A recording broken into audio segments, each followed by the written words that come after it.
எல்லாருக்கும் வணக்கம். நான் Muthukrishnan, ME thermal engineering specialisation master degree பண்ணியிருக்கிறேன். இப்போ 2017 ரெகுலேஷனில் ஹீட் அண்ட் மாஸ் ட்ரான்ஸ்ஃபர் சப்ஜெக்டில் என்னென்ன டாபிக்ஸ் படித்தா கொஞ்சம் ஈஸியாக பாஸ் பண்ணலாம் அப்படிங்கிறத கொஞ்சம் டீட்டெயிலாக சொல்ல போகிறோம். ஸோ இப்போ ஹீட் அண்ட் மாஸ் ட்ரான்ஸ்ஃபர் சப்ஜெக்டை பொறுத்த வரைக்கும் இந்த 5 unit, first unit conduction, second unit convective heat transfer, third unit phase change heat transfer and heat exchangers, fourth unit radiation, then fifth unit வந்து மாஸ் ட்ரான்ஸ்ஃபர். இதுதான் வந்து 5 unit.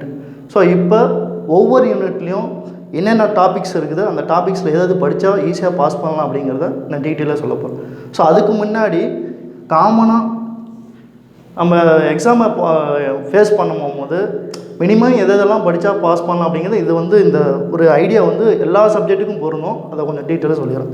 இப்போ பார்த்தீங்கன்னா உங்களுக்கு எக்ஸல் எக்ஸாமினில் 45 மார்க்கு பாஸ் பண்ணணும். ஸோ இந்த 45 mark எப்படி வாங்கணும் அப்படின்னு பார்த்தீங்கன்னா 2 மார்க் இருக்குது, 13 மார்க் இருக்குது, தென் 15 மார்க் இருக்குது. இது 17 ரெகுலேஷன் பேட்டர்னில் இந்த பேட்டர்ன் இருக்குது. கொஷின் பேப்பர் உங்களுக்கு வரும். ஸோ இதில் பார்க்கும்போது 2 மார்க்கில் நம்ம மினிமம் ஒரு 2 மார்க்கோ 3 மார்க்குமோ மட்டும் அட்டன் பண்ணால் போதும். அது வந்து எப்படின்னா ஃபுல்லாக கரெக்டாக இருக்கணும். அதுதான் வந்து வேல்யூவேஷனை பொறுத்த வரைக்கும் கிளியராக பார்ப்பாங்க. ஸோ அப்போ மினிமம் அவுட் ஆஃப் 2 மார்க்கில் 20 மார்க்குக்கு ஒரு மினிமம் நம்ம ஒரு 5 மார்க் வாங்குறோன்னு வச்சுக்கோங்க. நெக்ஸ்ட் 13 மார்க்கை பொறுத்த வரைக்கும் இதில் எல்லா கொஸ்டினும் அட்டன் பண்ணணும் அப்படிங்கிறது என்னோட கான்செப்ட். ஸோ எல்லா கொஸ்டினும் அட்டன் பண்ணுறோம் அப்படிங்கிற பட்சத்தில் ஆன்சர் கரெக்டாக இருக்கணும் அப்படிங்கிறது நாட் நெசசரி. ஸோ மினிமம் ஒரு 7 மார்க் ஒவ்வொரு கொஸ்டினும் அட்டன் பண்ணி 7 மார்க் கிடைச்சா போதும். 13 மார்க்குக்கு ஒரு பாதி அப்படிங்கும்போது ஒரு 7 மார்க்கு. ஸோ 13 மார்க்கு 7 மார்க் வாங்கும்போது அது பார்த்திங்கன்னா 35 வந்துடும். தென் 15 மார்க் பொறுத்த வரைக்கும் ரொம்ப கிரிட்டிக்கலான கொஸ்டினாக இருக்கும். ஆன்சர் பண்ண முடியாது, கொஞ்சம் யோசிக்கிற மாதிரி, அனாலிட்டிக்கல் அது மாதிரி இருக்கும். ஸோ அதை வந்து நம்ம ஒரு 5 மார்க் மட்டும் வாங்குகிறோம் அப்படின்னு வச்சுக்கோங்க. ஸோ இது பார்த்தோம்னா இதுவே வந்து 45 மார்க் வந்துடும். நம்ம பாஸ் பண்ணுறதுக்குண்டான மார்க் வந்து நம்மக்கிட்ட கிடச்சிடும். ஸோ அதில் பார்த்தீங்கன்னா மினிமம் 2 மார்க்கில் ஒரு 5 மார்க் மட்டும் போதும். 13 மார்க்கில் 35 மார்க், ஒரு கொஸ்டினுக்கு 7 மார்க் மட்டும் தான் கிடைக்கணும். நெக்ஸ்ட்டு 15 மார்க் பார்த்தீங்கன்னா 5 மார்க் மட்டும் கிடைச்சா போதும். ஸோ இந்த பேட்டர்னை ஃபாலோ பண்ணும்போது ஒவ்வொரு சப்ஜெக்ட்லையும் ஈஸியாக நம்மளால் பாஸ் பண்ண முடியும். ஸோ இப்போ ஃபஸ்ட் யூனிட்டு கண்டக்ஷனில் பார்த்தீங்கன்னா இம்பார்ட்டன்ட் 2 மார்க்ஸ்னு பார்க்கும்போது ஒரு சிலது இருக்குதுன்னு வச்சுக்கோங்க. ஸோ அதில் ஃபோரியர் லானா என்ன, கிரிட்டிக்கல் ரேடியஸ் ஆஃப் இன்சுலேஷன் அப்படிங்கிற 2 மார்க்ஸு, தென் கண்டக்ஷன்னா என்ன, கண்டக்ஷன், கன்வெக்ஷன், ரேடியேஷன் எல்லாமே இதில் வரதுக்கு வாய்ப்பு இருக்குது. ஏன்னா ஃபஸ்ட் யூனிட் வந்து பேசிக்ஸும் சில இன்ட்ரோடக்ஷன் டாபிக்ஸும் வரும். அதனால் கண்டக்ஷன், கன்வெக்ஷன், ரேடியேஷன் எல்லா 2 மார்க்ஸும் வரதுக்கு வாய்ப்பு இருக்குது. தென் எஃபிஷியன்சி, தென் கண்டக்டிவிட்டினா என்ன, ரேடியேஷன்னா என்ன அப்படிங்கிறது எல்லாமே வரதுக்கான வாய்ப்பு இருக்குது. தென் சிக்னிஃபிகன்ஸ் ஆஃப் பயாட் நம்பர், இந்த 2 மார்க்ஸ் எல்லாம் வருது. சிக்னிஃபிகன்ஸ் அப்படிங்கிறது இம்பார்ட்டன்ஸ் அப்படிங்கிறது தான் மீனிங், புரியுதுங்களா? ஒன்றும் குழப்பிக்க வேண்டாம். ஸோ இது மாதிரியான 2 மார்க்ஸ்க்கு வரதுக்கு பாசிபிலிட்டிஸ் நிறையா இருக்குது.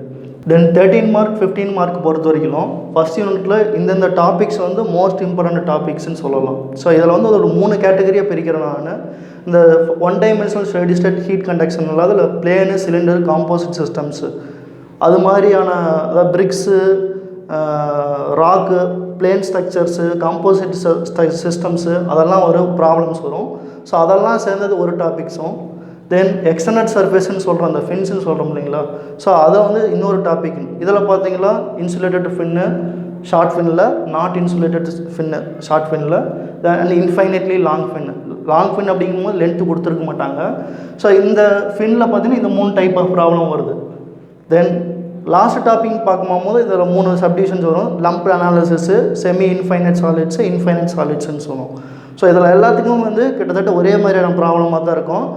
கொஞ்சம் மைனூட்டாக கவனித்தா மட்டும்தான் வந்து இந்த ப்ராப்ளத்தை அட்டன் பண்ண முடியும். ஸோ எல்லாத்துலேயும் பயாட் நம்பர் பேஸ் பண்ணி தான் ப்ராப்ளம்ஸ் வரும். பயாட் நம்பர் லெஸ் தென் 0.1 அப்படிங்கும்போது அது லம்ப்டு அனாலிசிஸில் வரும். ஸோ இதெல்லாமே வந்து temperature does not vary with அப்படிங்கிற மாதிரி வரும். டைமு இந்த டைமில் எவ்வளோ அப்படிங்கிற மாதிரி தான் கண்டுபிடிக்கிற மாதிரி வரும். ஒவ்வொரு ப்ராப்ளத்துலேயும் டைம் கண்டுபிடிக்கிற மாதிரியான ப்ராப்ளம்ஸ் தான் வரும். தென் செமி இன்ஃபைனைட்லாம் பார்த்தீங்கன்னா கன்வெக்டிவ் ஹீட் ட்ரான்ஸ்ஃபர் கோஎஃபிஷியன்ட் கொடுத்துருக்க மாட்டாங்க. கொடுக்காததுனால பயாட் நம்பர் வந்து இன்ஃபினிட்டி போயிடும், புரியுதுங்களா? ஸோ அது வந்து செமி இன்ஃபைனைட் ப்ராப்ளம் எடுத்துக்கிட்டு அதில் என்ன கேட்டிருக்காங்களோ அதுக்கு அந்த மாதிரி சால்வ் பண்ணி எடுக்கிற மாதிரி இருக்கும். தென் லாஸ்ட்டு பார்த்தீங்கன்னா இன்ஃபைனைட்லி லாங் அப்படின்னு வரும். ஸோ இன்ஃபைனைட்ஸ் அப்படின்னு பார்க்கும்போது பயாட் நம்பர் 0.1லேருந்து 100 வரைக்கும் வர மாதிரி வரும். ஸோ கிட்டத்தட்ட இந்த ஃபர்ஸ்ட் யூனிட்டை பொறுத்த வரைக்கும் ரொம்ப ஈஸி தான். ஸோ ஃபஸ்ட் யூனிட்டில் ஹெச்எம்டி பொறுத்த வரைக்கும் எல்லாமே டேட்டா புக்கில் இருக்கக்கூடிய ஃபார்முலாஸ் தான். அதை நம்ம தொலைவி எங்கே இருக்குது அப்படிங்கிறத கரெக்டாக அனலைஸ் பண்ணி எந்த பேஜ் நம்பரில் இருக்குது அப்படிங்கிறத நம்ம வெரிஃபை பண்ணி குயிக்காக எக்ஸாமை வந்து கம்ப்ளீட் பண்ணுறதுல தான் நம்ம பாஸ் ஆகிறது ஃபெயில் ஆகிறது இருக்குது. எல்லா ஃபார்முலாஸும் 90% சொல்லலாம். 90% ஃபார்முலாஸ் வந்து எல்லாமே ஹெச்எம்டி டேட்டா புக்லேயே இருக்குது. நம்ம கிளியராக டேட்டா புக்கை வந்து ரெஃபர் பண்ணி பார்த்துட்டோமாவே நம்ம பாஸ் பண்ணுறதுக்கு வேணும்னா பாசிபிலிட்டிஸ் நிறையவே இருக்குது. ஸோ இதில் பொறுத்த வரைக்கும் இந்த 2 மார்க் சொன்னேன் இல்லைங்களா, இதில் வந்து வரது வாய்ப்பு அதிகமாக இருக்குது. தென் 13 மார்க் 15 மார்க் பொறுத்த வரைக்கும் இந்த 3 டாபிக் எடுத்துக்கலாம். ஸோ இதை ஒரு டாப்பிக்னாவும் இதை ஒரு டாப்பிக்னாவும் இதை ஒரு டாபிக். ஸோ இதை பொறுத்த வரைக்கும் 15 மார்க்கில் ஃபஸ்ட் யூனிட்லேயும் தேர்ட் யூனிட்லேயும் தான் கேட்குறதுக்கு மேக்ஸிமம் சான்சஸ் இருக்குது. ஏன்னா இது 2 தான் வந்து எப்போவுமே பெரிய யூனிட்டு. அதனால் 15 மார்க் கொஸ்டின் அந்த பார்ட் சி கொஸ்டின் வந்து எப்போவுமே இந்த ஃபஸ்ட் யூனிட்லேயும் தேர்ட் யூனிட்லேயும் வரதுக்கு தான் வாய்ப்பு அதிகமாக இருக்குது. ஸோ அப்படி பார்க்கும்போது இந்த யூனிட்டில் வந்து 2 டாப்பிக்கு இந்த 3ல் ஏதாவது 2 நம்ம பார்த்து வச்சுக்கிட்டோமா ஈஸியாக பாஸ் ஆகிறதுக்கு நிறைய பாசிபிலிட்டிஸ் இருக்குது. ஸோ அப்படிங்கும்போது நான் எது ப்ரிஃபர் பண்ணுறேன் அப்படின்னா இந்த எக்ஸ்டெண்டட் சர்ஃபேஸஸும் இந்த சிஸ்டம்ஸ் சம்மும் வந்து என்னோடய ப்ரிஃபரன்ஸ் அதிகமாக இருக்கும். இது 2 பார்த்துக்கிட்டா போதும். ஃபஸ்ட் யூனிட்டில் 11ல் ஏஆர்பி ஏதோ ஒரு இதெல்லாம் நம்மளை 2மே வந்துடும். வரது நம்ம ஈஸியாக நம்ம 2 ப்ராப்ளத்தில் ஏஆர்பியில் ஏதோ ஒன்று நம்ம ஈஸியாக சால்வ் பண்ணிட முடியும். நெக்ஸ்ட்டு யூனிட் 2 கன்வெக்டிவ் ஹீட் ட்ரான்ஸ்ஃபரை பொறுத்த வரைக்கும் இம்பார்ட்டன்ட் 2 மார்க்குன்னு பார்த்தீங்கன்னா இதை சொல்லலாம். அதாவது Newton's law of convection, laminar ஃப்ளோனா என்ன, டர்புலன்ட் ஃப்ளோனா என்ன, நியூட்டனியன் நான் நியூட்டனியன் ஃப்ளூயிட்ஸ்னால் என்ன, Buckingham pi theorems, then Reynolds number, Nusselt number, Prandtl number, Grashof's number. இந்த நம்பர்னு முடிகிற எல்லா 2 மார்க்குமே வந்து டேட்டா புக்லேயே இருக்குது. பழைய டேட்டா புக் பேஜ் நம்பர் 121 நினைக்கிறேன். ஸோ அந்த நம்பர்னு முடிகிற எல்லா 2 மார்க்குமே வந்து டேட்டா புக் இருக்குது. இது பார்த்திங்கன்னா செகண்ட் யூனிட்லேயும் தென் 5th யூனிட்லேயும் வரும். 5th யூனிட்டில் ஸ்மிட் நம்பர், ஷெர்வுட் நம்பர் அப்படிங்கிற மாதிரி 2 மார்க்ஸ் வரும். ஸோ இதெல்லாமே வந்து டேட்டா புக்லேயே இருக்குது. இது எப்படி பார்த்தாலும் இந்த நம்பர்னு முடிகிற 2 மார்க்ஸ் வந்து ஒவ்வொரு கொஸ்டின் பேப்பர்லேயும் அட்லீஸ்ட் 1ஆவது கேட்டுருவாங்க. எந்த ஹெச்எம்டி கொஸ்டின் பேப்பர் எடுத்து திருப்பி பார்த்தீங்கனாலும் இந்த ஷெர்வுட் நம்பர்னா என்ன, ரெனால்ட்ஸ் நம்பர்னா என்ன, பிராண்டல் நம்பர்னா என்ன, இந்த நம்பர்னு முடிகிற 2 மார்க்கு ஏதாவது ஒரு கொஸ்டின் பேப்பரில் கண்டிப்பாக அட்லீஸ்ட் 1ஆவது இருக்கும். செகண்ட் யூனிட்லேயும் வரும், அதே சமயத்தில் 5th யூனிட்லேயும் வரும். ஸோ இதெல்லாம் வந்து இம்பார்ட்டன்ட் 2 மார்க்காக பார்த்துக்கோங்க செகண்ட் யூனிட்டில். தென் 13 மார்க் 15 மார்க்கை பொறுத்த வரைக்கும் என்னோடய ஒப்பீனியன் 15 மார்க்கு செகண்ட் யூனிட்லேருந்து வரதுக்கு வாய்ப்பு இல்லை. ஏற்கனவே சொன்ன மாதிரி ஃபஸ்ட் யூனிட்லேயும் தேர்ட் யூனிட்லேருந்து மட்டும்தான் வரதுக்கு சான்சஸ் அதிகமாக இருக்குது. ஸோ 13 மார்க்னு பொறுத்த வரைக்கும் இந்த சாப்டர் இப்படி பிரிக்கலாம். செகண்ட் யூனிட்டை பொறுத்த வரைக்கும் அதாவது ஃப்ரீ கன்வெக்ஷன், ஃபோர்ஸ்டு கன்வெக்ஷன் 2ஆக பிரிக்கலாம். இந்த ஃபோர்ஸ்டு கன்வெக்ஷனில் எப்போவுமே வெலாசிட்டி கொடுத்துருப்பாங்க. இத்தனை மீட்டர் பர் செகண்டில் ஏர் ஃப்ளோ ஆகுது, இல்லை ஆயில் ஃப்ளோ ஆகுது அப்படிங்கிறத கொடுத்துருப்பாங்க. ஸோ அதை வந்து இன்டர்னல் ஃப்ளோ, எக்ஸ்டர்னல் ஃப்ளோன்னு 2 விதமாக பிரிக்கலாம். இன்டர்னல் ஃப்ளோ அப்படிங்கும்போது ஃப்ளோ த்ரூ த டியூப்ஸ், ஒரு டியூப்புக்குள்ளே போகிற மாதிரி தான் கொடுத்துருப்பாங்க. ஒரு பிளேட்டுக்கு உள்ளே போக முடியாது, பிளேட்டுக்கு மேலே தான் போகும். அது அதனால் எக்ஸ்டர்னல் ஃப்ளோவில் தான் மட்டும்தான் பிளேட் வரும். இன்டர்னல் ஃப்ளோவில் பொறுத்த வரைக்கும் டியூப் மட்டும் தான் வரும். டியூபுக்கு மேலேயும் ஃப்ளோ நடக்கலாம், அதனால் டியூப்ஸுக்கு எக்ஸ்டர்னல் ஃப்ளோலையும் வரும். புரியுதுங்களா? ஸோ இது வந்து எக்ஸ்டர்னல் இன்டர்னல் அந்த கேட்டகரி பொறுத்த வரையும். ஸோ இதில் எல்லாமே வந்து ஒன்று ஹீட் ட்ரான்ஸ்ஃபர், அந்த எவ்வளோ ஹீட் ட்ரான்ஸ்ஃபர் நடந்திருக்குது அப்படிங்கிற கொஷினை வந்து கேட்கலாம். இல்லைனா கன்வெக்டிவ் ஹீட் ட்ரான்ஸ்ஃபர் கோஎஃபிஷியன்ட் இந்த வேல்யூ என்ன அப்படிங்கிறத கேட்குற மாதிரி வந்து கொஷின்ஸ் வரலாம். ஸோ அதுக்கு என்ன ப்ரொசீஜர்னு பார்த்தீங்கன்னா, அந்த வெலாசிட்டி கொடுத்துருக்கிற வெலாசிட்டியை பொறுத்து நம்ம ரெனால்ட்ஸ் நம்பர் கண்டுபிடிப்போம். R=UD/υ. இந்த விஸ்காசிட்டி ஃபார்முலா எல்லாம் டேட்டா புக் எடுத்து திருப்பி பார்த்து அந்த ஃபார்முலா இந்த ஃபார்முலாவும் டேட்டா புக்கில் தான் இருக்குது. ஸோ அந்த ரெனால்ட்ஸ் நம்பர் என்னங்கிறது கண்டுபிடிக்க போகிறோம் with respect to velocity. So அந்த ரெனால்ட்ஸ் நம்பரை பொறுத்து நசல்ட் நம்பர் என்ன வருது, அந்த நசல்ட் நம்பரை பொறுத்து கன்வெக்டிவ் ஹீட் ட்ரான்ஸ்ஃபர் கோஎஃபிஷியன்ட் என்ன வருது அப்படிங்கிறத ஈஸியாக கண்டுபிடிச்சிட முடியும். ஸோ ப்ராப்ளம் இதோடையும் முடிச்சிடும். சில ப்ராப்ளத்தில் வந்து கியூவோட வேல்யூவும் கேட்டிருக்கலாம். புரியுதா? Q=H∆T போட்டோமா அந்த ஃபார்முலாவும் நம்ம கண்டுபிடிச்சிட முடியும், கியூவும் கண்டுபிடிச்ச முடியும். இது ஃபோர்ஸ்டு கன்வெக்ஷனுக்கு உண்டான கீ பாயிண்ட்ஸ். அதே ஃப்ரீ கன்வெக்ஷனில் பார்த்தீங்களா, இந்த horizontal tubes, vertical tubes, horizontal plate, vertical plates அப்படிங்கிறது அந்த வார்த்தை வந்து ஒவ்வொரு ப்ராப்ளத்தையும் கேட்டிருப்பாங்க. இதை வந்து கீ பாயிண்ட்டாக ஞாபகம் வச்சுக்கோங்க. ஸோ அந்த ஹரிசாண்டல் பிளேட், வெர்டிக்கல் பிளேட்டுக்கு தனித்தனியாக ஃபார்முலாஸ் இருக்குது. ஸோ அதுவும் பார்த்தீங்கன்னா Q இல்லைனா H கண்டுபிடிக்கிறதுக்கு முன்னாடி கொஷின் தான் இருக்குது. புரியுங்களா? ஸோ இதில் வந்து வெலாசிட்டி கொடுத்துருக்க மாட்டாங்க. வெலாசிட்டி இந்த ப்ராப்ளத்தை பொறுத்த வரைக்கும் வெலாசிட்டி கொடுத்துருக்க மாட்டாங்க. ஸோ அதுக்கு கிராஸ்ஹாஃப்ஸ் நம்பர் கண்டுபிடிக்கிற மாதிரி வரும். புரியுங்களா? கொடுத்துருக்கிற ப்ராப்பர்ட்டிஸ் வச்சு, டெம்பரேச்சர் வச்சு கிராஸ்ஹாஃப்ஸ் நம்பர் என்ன, அந்த கிராஸ்ஹாஃப்ஸ் நம்பரை எந்த லிமிட்டில் வருதுங்கிறத பொறுத்து பிராண்டல் நம்பர், தென் பிராண்டல் நம்பர்லேருந்து நசல்ட் நம்பர்லேருந்து ஹெச் கன்வெக்ஷன் கோஎஃபிஷியன்ட் கண்டுபிடிக்கிற மாதிரி வரும். ஸோ இதோட ப்ராப்ளம் முடியும். இல்லை சில ப்ராப்ளத்தில் கியூ கண்டுபிடிக்கிற மாதிரி வரும். இது யூனிட் 2 கொண்டான ஓவர் வியூ. ஸோ இருக்கிறதே ரொம்ப ஈஸியாக இருக்கும். செகண்ட் யூனிட்டு ரொம்ப லிமிட்டடாக இருக்கிற மாதிரி தான் சம் இருக்கும். அது ஆனால் செகண்ட் யூனிட் ப்ராப்ளம் தானே அப்படிங்கிறத கிளியராக நம்ம ஒருத்தர் வெரிஃபை பண்ணிட்டு இந்த மெத்தடில் சால்வ் பண்ணுற மாதிரி பண்ணிக்கணும். 12A பார்த்தீங்கன்னா இந்த கொஸ்டின் வரதுக்கும் 12Bயில் பொறுத்த வரைக்கும் இந்த கொஸ்டின் வரதுக்கும் வாய்ப்பு இருக்குது.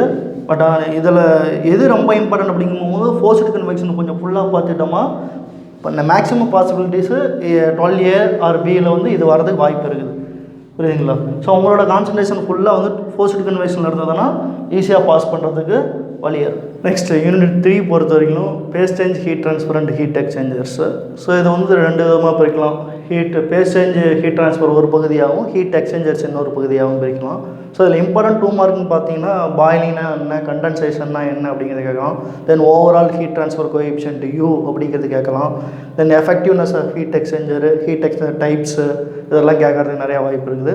Then fouling factors, effectiveness, NTU approach அப்படிங்கிறதுனா என்ன அப்படிங்கிறதெல்லாம் கேட்கறதுக்கான பாசிபிலிட்டிஸ் நிறையா இருக்குது.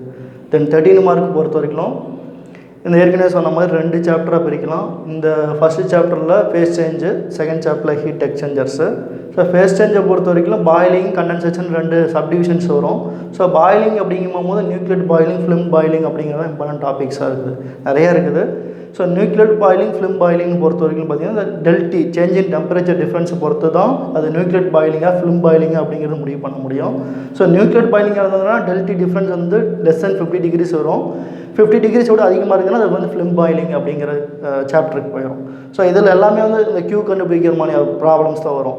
ஸோ பாயிலிங் ஆகட்டும், கண்டென்சேஷன் ஆகட்டும், டேட்டா எப்போவுமே கொஸ்டின் பேப்பரில் ரொம்ப கம்மியாக தான் கொடுப்பாங்க. கிவன் டேட்டா பார்த்தீங்களா ரொம்ப கம்மியாக இருக்கும், 2-3 தான் இருக்கிற மாதிரி இருக்கும். உடனே நம்ம பயந்துக்க வேண்டாம். டேட்டா நிறையா கொடுக்கல அப்படின்னாவே நம்ம வந்து நிறைய டேட்டா வந்து டேட்டா புக்கை பார்த்து திருப்பி எழுத வேண்டிய வேலை தான் இருக்கும். ஸோ அது வந்து ஈஸியாக சால்வ் பண்ணுறதுக்கான ஒரு கீ. நெக்ஸ்ட்டு கண்டென்சேஷனை பொறுத்த வரைக்கும் எப்போவுமே Reynolds number less than 1800 laminar flow அப்படிங்கிற மாதிரி தான் வரும். ஸோ அதுக்கும் செட் ஆஃப் ஃபார்முலாஸ் இருக்குது. கியூ கண்டுபிடிக்கிற மாதிரி, ஹெச் கண்டுபிடிக்கிற மாதிரியான ப்ராப்ளம்ஸ் தான் வரும். ஸோ இது வந்து first chapter. Then second chapter பார்த்திங்கன்னா நிறையா இருக்குது, நிறைய குழப்பிக்க வேண்டாம், கொஞ்சம் தெளிவாக பார்த்துக்குவாங்க. இது வந்து ரொம்ப இம்பார்ட்டன்ட் டாபிக்ஸ். இது வந்து 15 மார்க்கை பொறுத்த வரைக்கும் டிசைன் ஆஃப் ஹீட் எக்ஸ்சேஞ்சர்ஸ் அப்படிங்கிற மாதிரி ஹீட் எக்ஸ்சேஞ்சரை பொறுத்து தான் வந்து 16th question part C question வந்து மேக்ஸிமம் சான்ஸு இதிலேருந்து கண்டிப்பாக ஒன்று வந்துடும் ஹீட் எக்ஸ்சேஞ்சர்ஸ் பொறுத்த வரைக்கும். ஸோ அதனால் ஹீட் எக்ஸ்சேஞ்சர்ஸ் ப்ராப்ளத்தை இந்த 3rd யூனிட்டை பொறுத்த வரைக்கும் இந்த ஒரு சாப்டர் பார்த்துக்கிட்டாவே 13th கொஸ்டினும் நம்மளால் அட்டன் பண்ணிட முடியும், 16th கொஸ்டினும் நம்மளால் அட்டன் பண்ணிட முடியும். ஸோ அதனால் அதிக இம்பார்ட்டன்ஸ் வந்து ஹீட் எக்ஸ்சேஞ்சர்ஸ் கொடுத்துக்குவாங்க. ஸோ ஹீட் எக்ஸ்சேஞ்சர் பார்த்தீங்கன்னா பெருசாக ஒன்றும் கிடையாது, 2 மெத்தடு தான். ஆனால் அதை கொஞ்சம் கிளியராக பார்த்துக்கணும், 2 மெத்தடுக்கு என்ன வித்தியாசம் அப்படிங்கிறது, எந்த ப்ராப்ளத்தை எந்த மெத்தடில் சால்வ் பண்ணணும் அப்படிங்கிறது கிளியராக பார்த்துக்கணும். சில ப்ராப்ளத்தில் பர்டிகுலராக பை யூஸிங் NTU மெத்தட் அப்படின்னு கொடுத்துருவாங்க. ஸோ அப்போ வந்து NTU மெத்தடு மட்டும்தான், அந்த மெத்தட் யூஸ் பண்ணி மட்டும்தான் வந்து ப்ராப்ளம் நம்ம வந்து சால்வ் பண்ண வேண்டியதாக இருக்கும். LMTD மெத்தடுக்கு போகக்கூடாது. LMTD மெத்தடுக்கு எப்போ போகலாம் அப்படின்னா ஸ்பெசிஃபிக்காக மென்ஷன் பண்ணாமல் இருக்கிற பட்சத்தில் LMTD மெத்தட் பயன்படுத்திக்கலாம். ஸோ இன்னொரு விஷயம் என்னென்னா இது எல்லா டெம்பரேச்சர்ஸும் கொடுத்துருப்பாங்க. Hot fluid, cold fluid, inlet outlet கண்டிஷன்ஸில் 4 டெம்பரேச்சர் வரும். கேபிட்டல் T1, ஸ்மால் T2, அதே மாதிரி ஸ்மால் T1, கேபிட்டல் T2 அப்படின்னு 4 டெம்பரேச்சர்ஸ் வரும். ஸோ அதில் 4ல் 3 கொடுத்து 1 என்னங்கிறத கண்டுபிடிக்கிற மாதிரி வரலாம். அப்போ வந்து LMTD மெத்தட்லேயே கூட சால்வ் பண்ணிக்கலாம். புரியுதுங்களா? ஸோ மேக்ஸிமம் 3 டெம்பரேச்சர்ஸ் கொடுத்துருப்பாங்க, அதிலேருந்து ஒரு டெம்பரேச்சர் நம்ம கண்டுபிடிக்கிற மாதிரி வரும். ஸோ அப்படிங்கிற பட்சத்தில் LMTD மெத்தட் யூஸ் பண்ணிக்கலாம். NTU மெத்தடில் மேக்ஸிமம் 2 டெம்பரேச்சர் தான் கொடுத்துருப்பாங்க, மீதி டெம்பரேச்சர் நம்ம கண்டுபிடிக்கிற மாதிரி வரும். ஸோ அப்போ வந்து NTU மெத்தட் நம்ம பயன்படுத்தி அந்த ப்ராப்ளத்தை ஃபுல்லாக சால்வ் பண்ணுற மாதிரி வரும். ஸோ 3rd யூனிட்டை பொறுத்த வரைக்கும் ஹீட் எக்ஸ்சேஞ்சர்ஸுக்கு அதிக இம்பார்ட்டன்ஸ் கொடுத்துவாங்க. தெளிவாக ஒவ்வொரு ப்ராப்ளம் பார்க்கும் போதும் அது என்ன ஸ்டெப்பு நம்ம சால்வ் பண்ணுறோம், எதுக்காக அந்த ஃபார்முலா எடுக்கிறோம் அப்படிங்கிறது கிளியராக வாட்ச் பண்ணி அது நல்லா அப்சர்வ் பண்ணி அந்த ப்ராப்ளத்தை சால்வ் பண்ணுங்கள். C மினிமம் எதுக்காக வருது, C மேக்ஸிமம் எதுக்காக வருது அப்படிங்கிறதெல்லாம் கிளியராக கண்டுபிடிச்சி சால்வ் பண்ணுங்க. தென் யூனிட் 4 ரேடியேஷனை பொறுத்த வரைக்கும் ரொம்ப கடியான சாப்டர் இது. இந்த 4th யூனிட் ரொம்ப சிக்கலாக இருக்கும். ஸோ அதை வந்து எந்த டாப்பிக்லாம் கொஞ்சம் பார்த்துக்கிட்டோம் ஈஸியாக இருக்கும் அப்படிங்கிறத கொஞ்சம் எக்ஸ்பிளைன் பண்ணுறேன். 2 மார்க்னு பார்த்தீங்கன்னா இந்த எமிசிவ் பவர்னா என்ன, மோனோக்ரோமேட்டிக் எமிசிவ் பவர்னா என்ன, பிளாங்க்ஸ் டிஸ்ட்ரிபியூஷன் லா, வைன்ஸ் டிஸ்பிளேஸ்மெண்ட் லா, ஸ்டீஃபன் போல்ட்ஸ்மேன் லா, கிர்ச்சாஃப் லா அப்படிங்கிற 2 மார்க்ஸ் எல்லாம் பார்த்துக்கோங்க. இதுக்கெலாம் நிறைய இம்பார்ட்டன்ஸ் கொடுங்க. தென் எமிசிவிட்டினா என்ன, பிளாக் பாடினா என்ன, கிரே பாடினா என்ன அப்படிங்கிறதெல்லாம் கொஞ்சம் பார்த்துக்கோங்க. ஸோ இதெல்லாம் கொஞ்சம் இம்பார்ட்டண்ட்டான 2 மார்க்கு. தென் 13 மார்க்கு பொறுத்த வரைக்கும் ஸோ இந்த டாபிக்ஸ் கொஞ்சம் பார்த்துக்கிட்டா போதும், மீதி நிறையா இருக்கிற மாதிரி இருக்கும். ஸோ இதை மட்டும் இந்த ஒரு 4 சாப்டர் மட்டும் பார்த்துக்கோங்க. இந்த 4 சாப்டர்னு பார்க்கும்போது radiation between, heat exchange between parallel plates, concentric cylinders, spheres அப்படிங்கிற டாபிக் வரும். இது எல்லாமே கியூ கண்டுபிடிக்கிற மாதிரி வரும் அந்த எமிசிவிட்டி பொறுத்து. தென் ரேடியேஷன் ஷீல்டு ப்ராப்ளம்ஸு, அதாவது 2 பேரலல் பிளேட் இருக்கும், நடுவில் ஷீல்டு வைப்பாங்க. ஸோ அதனால் என்ன எவ்வளோ ரேடியேஷன் தடுக்குது அப்படிங்கிற ப்ராப்ளம்ஸ் வரும். இதுக்கு எமிசிவிட்டி கொடுத்துருப்பாங்க E1 E2, இது எமிசிவிட்டி S அப்படிங்கிற மாதிரி வரும், ஷீல்டுக்குள்ள எமிசிவிட்டி. ஸோ அதை பொறுத்து இந்த ப்ராப்ளம் ரேடியேஷன் ஷீல்டு ப்ராப்ளமாக வரும். இதெல்லாம் ரொம்ப ஈஸியாக தான் இருக்கும். கேஸ் ரேடியேஷன்ஸ் ரொம்ப மினிமமான ப்ராப்ளம் மட்டும் தான் இருக்கும், இதை பார்த்துக்கோங்க. தென் ஷேப் ஃபேக்டர்ஸ் பொறுத்தவரைக்கும் கொஞ்சம் கடியாக இருக்கிற மாதிரி இருக்கும். இதுலேயும் கொஞ்சம் ஈஸியாக இருக்கிற ப்ராப்ளம்ஸ்னு சொல்கிறேன். அதாவது 2 டிஸ்க்கு கொடுத்துருப்பாங்க, அந்த டிஸ்க்கு உண்டான டிஸ்டன்ஸ் கொடுத்துருவாங்க. ஸோ இதுலேருந்து ஹீட் எக்ஸ்சேஞ்சு, கண்டக்டிங் வால்ஸு, நான் கண்டக்டிங் வால்ஸு, ஹீட் ட்ரான்ஸ்ஃபர் எவ்வளோ வருது அப்படிங்கிறத கண்டுபிடிக்கிற மாதிரி ப்ராப்ளம் கொடுத்துருவாங்க. ஸோ இது பிளேட்டாக இருக்கலாம், இல்லைனா ஸ்கொயர் டிஸ்காக இருக்கலாம், ரெக்டாங்குலர் டிஸ்காக இருக்கலாம், அது மாதிரி இருக்கும். ஸோ இது மாதிரியான ப்ராப்ளம்ஸ் படுது. அதாவது 2 டிஸ்க்குக்கும் உண்டான பிளேட்டுக்கு உண்டான டிஸ்டன்ஸ் கொடுத்துருவாங்க. ஸோ இது மாதிரி ப்ராப்ளம் பார்க்கும்போது ரொம்ப ஈஸியாக தான் இருக்கும். மீதி ஸோ இந்த ஷேப் ஃபேக்டர், வியூ ஃபேக்டரில் வர மாதிரியான ப்ராப்ளம்ஸ்லாம் பார்த்திங்கன்னா கொஞ்சம் கடியாக இருக்கும். ஸோ அதை நான் சொல்கிறேன், அதை உங்களை பாஸ் பண்ணணும் அப்படின்னு நினைக்கிறவங்க அதெல்லாம் பார்த்திங்கன்னா ரொம்ப குழம்பிடுவீங்க. ஸோ இது மாதிரி ப்ராப்ளம் மட்டும் பார்த்துக்கோங்க, இந்த மாதிரி ப்ராப்ளம்ஸ் பார்க்காதீங்க. இதில் எலக்ட்ரிக்கல் அனலாகி ரொம்ப கஷ்டமாக இருக்கும். ஸோ இந்த முக்கியமான டாபிக் தான், இருந்தாலும் அது இப்போ டாப்பிக்கில் கொடுத்துருக்குறேன். பாஸ் பண்ணணும் அப்படிங்கிறவங்க இந்த radiation shield problem, gas radiation, இந்த radiation exchange between parallel plates, இந்த problems, radiation shield, gas radiation, shape ஃபேக்டரில் இந்த பர்டிகுலர் டாபிக். ஸோ இதை மட்டும் பார்த்துக்கோங்க. மீதி எல்லாமே 4th யூனிட்டில் கொஞ்சம் கடியாக தான் இருக்கிற மாதிரி இருக்கும். இந்த டாபிக்ஸ்லாம் கொஞ்சம் ஈஸியாக இருக்கும். ஸோ பாஸ் பண்ணுறதுக்கு ஈஸியாக இருக்கிற டாபிக்ஸ் மட்டும் பார்த்துக்கிட்டிங்களா போதும், கஷ்டமாக இருக்கிற டாபிக்ஸை நம்மளே எலிமினேட் பண்ணிக்கலாம். புரியுங்களா? ஸோ 14th பொறுத்தவரைக்கும் ARBயில் நம்மளால் 1 மட்டும்தான் அட்டன் பண்ணுற மாதிரி வரும். அந்த 1ல் இந்த 3 டாப்பிக்கில் வர மாதிரியான ப்ராப்ளம்ஸ் வந்துடும், கண்டிப்பாக 1 வந்துடும். அந்த யூனிட் 5 மாஸ் ட்ரான்ஸ்ஃபருக்கு உண்டான இம்பார்ட்டன்ட் 2 மார்க்ஸ்னு பார்த்தீங்கன்னா ஃபிக்ஸ் லா, ஷெர்வுட் நம்பர், ஸ்மித் நம்பர். நான் ஏற்கனவே செகண்ட் யூனிட்டில் சொன்ன மாதிரி இந்த நம்பர்ஸ்னு முடிகிற எல்லா 2 மார்க்கும் கம்பல்சரி ஒவ்வொரு கொஸ்டின் பேப்பர்லேயும் வரும். அது செகண்ட் யூனிட்லேருந்து வரதுக்கு வாய்ப்பு இருக்குது, 5th யூனிட்லேருந்து வரதுக்கு வாய்ப்பு இருக்குது. இது எல்லாமே டேட்டா புக்லேயே இருக்குது. டேட்டா புக்கை பார்த்து அந்த ஃபார்முலா போட்டு அந்த எக்ஸ்பிளைன் பண்ணால் போதும். டேட்டா புக்கு பார்த்து அந்த ஃபார்முலா எழுதினாவே போதும், ஒவ்வொரு மார்க் வந்துடும். ப்ரீஃபாக எக்ஸ்பிளைன் பண்ணால் இன்னொரு மார்க் வந்துடும். 2 மார்க்ஸ் ஈஸியாக எடுத்துட முடியும். தென் மோலார் ஃப்ராக்ஷன், மாஸ் ஃப்ராக்ஷன்னா என்ன, மாஸ் ஃப்ளக்ஸு, மாஸ் டென்சிட்டி, இந்த 12th ஃபிசிக்ஸ் புக்கில் படிச்சிருப்போம், ஃபிசிக்ஸ் புக்கில் படிச்சிருப்பேன்னு நினைக்கிறேன். ஸோ அது பேஸ் பண்ணி எல்லா 2 மார்க்ஸும் பார்த்துக்குவாங்க. ஸோ இது கொஞ்சம் இம்பார்ட்டன்ஸ் அதிகம். நெக்ஸ்ட் 13 மார்க் பொறுத்த வரைக்கும் ஒரு 4 சாப்டராக நம்ம பிரிக்கலாம். 4 சாப்டருக்கு போகும்போது இந்த steady state diffusion. So formula பார்த்தீங்கன்னா இதுதான் மெயின் ஃபார்முலா. கிட்டத்தட்ட இந்த 3 சாப்டரில் ஒரே மாதிரியான ஃபார்முலாஸ் மட்டும்தான் வரும். கொஞ்சம் டிஃப்ரென்ஸ். ஸ்டெடி ஸ்டேட் டிஃப்யூஷன் அப்படிங்கிறது ஒரு கண்டெய்னர்லேருந்து லீக் ஆகுது அப்படிங்கிற பட்சத்தில் அது எவ்வளோ ஊடுருவி போயிருக்குது அப்படிங்கிறத சொல்கிறது. ஸோ அது இந்த ஃபார்முலா போட்டு இந்த கான்சன்ட்ரேஷனு, இந்த thickness of the container, vessel, diffusion coefficient, அதை பொறுத்து எவ்வளோ மாஸ் ட்ரான்ஸ்ஃபர் நடந்திருக்குது அப்படிங்கிறத கண்டுபிடிச்சிருக்க முடியும். Next steady state equimolar counter diffusion. இப்போ 2 கண்டெய்னர் இருக்குது, 2 கண்டெய்னர் அட்டாச் பண்ணும்போது இதில் என்ன ப்ரெஷர் இருக்குது, இதில் என்ன ப்ரெஷர் இருக்குது, அந்த ப்ரெஷர் டிஃப்ரென்ஸை பொறுத்து எவ்வளோ மாஸ் ட்ரான்ஸ்ஃபர் ஆகிருக்கும் அப்படிங்கிறது இந்த செட் ஆஃப் ப்ராப்ளத்தை வரும். ஸோ இது அதோட மாஸ் ட்ரான்ஸ்ஃபர் எவ்வளோ நடக்குது அப்படிங்கிறது இந்த ஃபார்முலா வச்சு நம்ம ஈஸியாக கண்டுபிடிச்சிட முடியும். இது ஒரு டைப்பு. தென் ஐசோதெர்மல் எவாப்ரேஷன் அப்படி ஓப்பன் பவுலில் எவ்வளோ எவாப்ரேட் ஆகி வெளியில் போயிருக்கும் அப்படிங்கிறது, அந்த டிஃப்யூஷன் ரேட் எவ்வளோ இருக்கும் அப்படிங்கிறத கண்டுபிடிக்கிறது இந்த ஃபார்முலா வச்சு இந்த டைப் ஆஃப் ப்ராப்ளத்தில் சால்வ் பண்ணலாம். தென் லாஸ்ட் பார்த்தீங்கன்னா கன்வெக்டிவ் மாஸ் ட்ரான்ஸ்ஃபரில் அதில் ஃப்ரீ கன்வெக்ஷன், ஃபோர்ஸ்டு கன்வெக்ஷன் சொல்லலாம். கன்வெக்டிவ் மாஸ் ட்ரான்ஸ்ஃபரில் ஸோ மேக்ஸிமம் ஃப்ரீ மாஸ் ட்ரான்ஸ்ஃபர்லேருந்து ப்ராப்ளம் வராது. ஃபோர்ஸ்டு கன்வெக்டிவ் மாஸ் ட்ரான்ஸ்ஃபர்னு பார்த்தீங்கன்னா கிட்டத்தட்ட செகண்ட் யூனிட்டில் சால்வ் பண்ண பார்த்தீங்கன்னா அதே மாதிரியான பேட்டர்ன் தான். ஸோ அந்த ரெனால்ட்ஸ் நம்பர் கண்டுபிடிக்கிறோம், அந்த வெலாசிட்டியை பொறுத்து ரெனால்ட்ஸ் நம்பர் வச்சு ஷெர்வுட் நம்பர் கண்டுபிடிப்போம். ஸோ அங்கே நசல்ட் நம்பர் கண்டுபிடிச்சிருப்போம், இங்கே ஷெர்வுட் நம்பர் தான் கண்டுபிடிப்போம். நல்லா ஞாபகம் வச்சுக்கோங்க. செகண்ட் யூனிட்டில் நசல்ட் நம்பர் கண்டுபிடிச்சிருப்போம், இங்கே ஷெர்வுட் நம்பர் கிட்டத்தட்ட ஒரே மாதிரியான பேட்டர்ன் தான். தென் அதை வச்சு ஃபைனலாக convective mass transfer coefficient HM எவ்வளோ அப்படிங்கிறது கண்டுபிடிச்சிட முடியும். ஸோ இது 4மே ஈஸி தான். 15 யூனிட் போகிறதுக்கு ரொம்ப ரொம்ப சின்ன யூனிட்டு, 4 டைப் ஆஃப் ப்ராப்ளம் தான். இந்த 4ல் பார்த்தீங்கன்னா எப்படி பார்த்தாலும் ஒன்று வந்துடும், கண்டிப்பாக ஒன்று வந்துடும். ப்ராப்ளம்ஸ் யூனிவர்சிட்டி சால்வ்டு ப்ராப்ளம்ஸ் பார்த்திங்கன்னா ரொம்ப லிமிட்டடாக தான் இருக்கும். ரிப்பீட்டடாக அதே ப்ராப்ளம் தான் வந்துகிட்டே இருக்கும். ஒரு 5-6 வருஷத்துக்கு கொஸ்டின் பேப்பர் எடுத்து பார்த்தீங்கன்னா போதும், அதில் என்ன 16 மார்க்கு 13 மார்க் கேட்டிருக்காங்களோ அதை மட்டும் கான்சன்ட்ரேட் பண்ணி பார்த்தீங்கன்னா போதும் 15 யூனிட் வந்து ஈஸியாக அடிச்சிட முடியும். நிறைய பேர்த்துக்கு 15 யூனிட் அப்படிங்கிறது ரொம்ப குழப்பக்கூடிய யூனிட்டாக இருக்கும், பெரிய யூனிட் மாதிரி தெரியும்.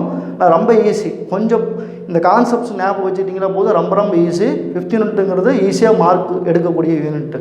இதில் ஏஆர்பியில் இதில் ஃபஸ்ட்டு ரெண்டுலேயோ செகண்ட் ரெண்டுலேருந்து ஏஆர்பியில் எது வந்தாலும் வந்துடும். 15th கொஸ்டின் எப்படி பார்த்தாலும் இந்த 4 யூனிட் பார்த்தீங்களா, A அண்ட் B ரெண்டுமே ஈஸியாக நம்மளால் அட்டன் பண்ண முடியும். அதில் எது நமக்கு ஸ்ட்ராங்காக தெரியுது, ஈஸியாக இருக்குதோ அதை வந்து நம்ம ஏதோ ஒரு இடத்து சால்வ் பண்ணிட முடியும். ஃபஸ்ட்டு 3 டாபிக் மட்டும் பார்த்துட்டிங்களா போதும், கம்பல்சரி ஒரு கொஸ்டின் வந்து ஈஸியாக அட்டன் பண்ணிட முடியும். புரியுதுங்களா? 4 டாப்பிக்குமே ஈஸி தான். ஆனால் அந்த 4ல் ஃபஸ்ட்டு 3 பார்த்துட்டிங்கன்னா கம்பல்சரி ஒரு கொஸ்டின் வந்து நம்மளால் ஈஸியாக அட்டன் பண்ணிட முடியும். ஸோ இப்போ 5 யூனிட்டும் என்னென்ன டாபிக்ஸ் படித்தோமா ஈஸியாக பாஸ் பண்ணலாம் அப்படிங்கிறத சொல்லியிருக்கேன். ஸோ அதில் வந்து ஓவர் வியூவாக பார்த்துருவோம். இப்போ 2 மார்க் பொறுத்த வரைக்கும் நான் ஏற்கனவே சொன்னேன், ஜஸ்ட்டு பாஸ் பண்ணுறதுக்கு 10 2 மார்க்கு 20 மார்க்குக்கு நம்ம எவ்வளோ எடுத்தால் போதும்னு சொன்னால் 5 மார்க் எடுத்தால் போதும்னு சொன்னோம். அதேமாதிரி 13 மார்க்குக்கு நம்ம வந்து மினிமம் ஒவ்வொரு 13 மார்க்கும் அட்டன் பண்ணணும் அப்படிங்கிறது தான் நம்மளோட எய்மாக இருக்கணும். ஸோ ஒவ்வொரு 13 மார்க் அட்டன் பண்ணால் மினிமம் நம்ம அட்டன் பண்ணி என்ன கேட்குறாங்களோ அந்த கிவன் டேட்டா வச்சு டு ஃபைண்ட் என்ன கண்டுபிடிக்கிறோமோ அந்த ரிசல்ட் வரைக்கும் கம்ப்ளீட் பண்ணால் போதும். ஆன்சர் அது கரெக்டாக இருக்கணுங்கிறது நம்மளோட எய்மாக இருக்கக்கூடாது. அதாவது ஜஸ்ட் பாஸ் பண்ணுறதுக்கு நான் சொல்கிறேன். ஸோ அப்படிங்கிற பட்சத்தில் 13 மார்க்குக்கு நம்ம மினிமம் வந்து 7 மார்க் எடுத்தால் போதும். அப்படிங்கும்போது 13 மார்க் அட்டன் பண்ணணும், அதுதான் நம்ம எய்மாக இருக்கணும். அப்போ 35 மார்க் வந்துடும். தென் 15 மார்க்கு பொறுத்த வரைக்கும் பார்ட் சியில் ரொம்ப ட்விஸ்ட் பண்ணி கேட்டிருப்பாங்க, அனாலிட்டிக்கல் கொஸ்டினாக இருக்கும், கேஸ் ஸ்டடீஸ் ப்ராப்ளம் வரதுக்கு நிறைய வாய்ப்பு இருக்குது. அப்படிங்கிற பட்சத்தில் நம்ம அதை வந்து அந்த ப்ராப்ளத்தை எடுத்து நம்ம கொஞ்சம் ஒர்க் அவுட் பண்ணி அவங்க என்ன கேட்குறாங்களோ அதுக்கு ரிலேட்டடாக நம்ம ஒர்க் அவுட் பண்ணால் போதும். ஸோ ஆன்சர் அது கரெக்டாக இருக்கணும் அப்படிங்கிறது அவசியம் அது கிடையாது. ஸோ அப்படிங்கிற பட்சம் அதுக்கு நம்ம 15 மார்க்கு வெறும் 5 மார்க் மட்டும் வச்சுக்கிட்டா போதும். ஸோ இதுவே வந்து நம்ம பாஸ் பண்ணுறதுக்கு 45 மார்க் போதும். ஸோ இது 80 கன்வெர்ட் பண்ணும்போது 36 மாறும், 100 கன்வெர்ட் பண்ணும்போது இன்டர்னல் மார்க் 14 வரும் பட்சத்தில் நமக்கு 50 வந்துடும். புரியுதுங்களா? ஸோ இது வந்து அவுட் ஆஃப் 80க்கு 36 வந்துடும். 80க்கு 36 வந்துடும். இன்டர்னல் மார்க் 14 வந்துச்சுன்னா நம்ம எக்ஸாக்டாக 50 வந்துடும். பாஸுக்கு என்னவோ அந்த மார்க் நம்ம ஈஸியாக எடுத்துட முடியும். ஸோ அப்படி நெக்ஸ்ட்டு இப்போ யூனிட் 1 பொறுத்த வரைக்கும் ரொம்ப இம்பார்ட்டண்ட்டான யூனிட்னு சொன்னேன். ஏன்னா பார்ட் சி கொஸ்டின் கேட்குறதுக்கு ஃபின்னில் கேட்குறதுக்கு மேக்ஸிமம் சான்சஸ் இருக்குது. ஆனால் ஃபின்னை கம்பல்சரி பார்த்துக்கோங்க. தென் 3rd யூனிட்டில் ஹீட் எக்ஸ்சேஞ்சர்லேருந்து பார்ட் சியில் கேட்குறதுக்கு வாய்ப்பு இருக்குது. அதனால் 3rd யூனிட் ரொம்ப இம்பார்ட்டன்ஸ் கொடுத்து பார்த்துக்கோங்க. ஃபஸ்ட் யூனிட்டு 3rd யூனிட் இல்லாமல் நம்ம பாஸ் பண்ணுறதுக்கு டிஃபிகல்ட்டிஸ் ரொம்ப அதிகம். புரியுதுங்களா? அதனால் ஃபஸ்ட் யூனிட்டு 3rd யூனிட்டு கிளியராக பார்த்துக்கோங்க. அதில் நான் சொன்ன டாபிக் கொஞ்சம் கிளியராக பார்த்துக்கோங்க. நெக்ஸ்ட்டு 2nd யூனிட்டில் கொஞ்சம் ஈஸியாக தான் இருக்கும். தென் 5th யூனிட்டில் கொஞ்சம் ஈஸியாக தான் இருக்கும். 4th யூனிட் மட்டும் தான் கொஞ்சம் கடியாக இருக்கும். 4th யூனிட்டில் நான் கொடுத்த அந்த கைட்லைன்ஸு அந்த டாபிக்ஸ் மட்டும் பார்த்துக்கோங்க, அது ரொம்ப ஈஸியாக இருக்கும். ஸோ இந்த ப்ரொசீஜர் ஃபாலோ பண்ணால் பாஸ் பண்ணுறதுக்கு மேக்ஸிமம் சான்சஸ் இருக்குது. அதை ஃபாலோ பண்ணி கொஞ்சம் நல்லா சக்ஸஸ் பண்ணுங்கள். தேங்க்யூ.